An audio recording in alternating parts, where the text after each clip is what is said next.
হালকা ভাই, গুয়া বাঁচাইতে হলে জলদি ভাগেন। গ্রামে সেনাবাহিনীর অভিযান দল ঢুকছে। এলাকায় যত গরু চোর আছে সব কয়টার গুয়া বাইরে লাল বানায় ফেলাইতেছে। মোকলেশ, তুই এত ডরাস কেন? তুই জানোস না যে আমি এই এলাকার শীর্ষ গরুচোর? গরু চুরি করে তো জীবনে মেলা টাকা কামাইছি।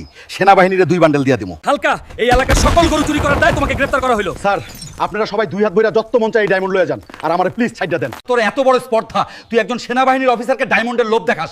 একদম শুটিয়ে লাল করে দেবো, নোংরামি সব বের করে দেবো। থানায় নিয়ে যখন থেরাপি দিব তখন বুঝবি মজা। অফিসার, এই গরু চোরা হালকারে লম্বা সময়ের জন্য ভেতরে ভরে দেন।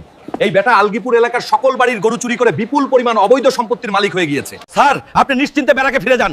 এই গরু চোরা হালকাকে আজ পায়ার হাড্ডি দিয়ে কেলাবো, কেলিয়ে ওর কোমর ভেঙে দেবো, যেন আর কখনো গরু চুরি করতে না পারে। কি রে প্রদীপ, আমার তুই পায়া দিয়ে মাইরা কোমর ভেঙে দিবি, তাই না? আর্মির সামনে এতক্ষণ বহুত ফাল পারছস।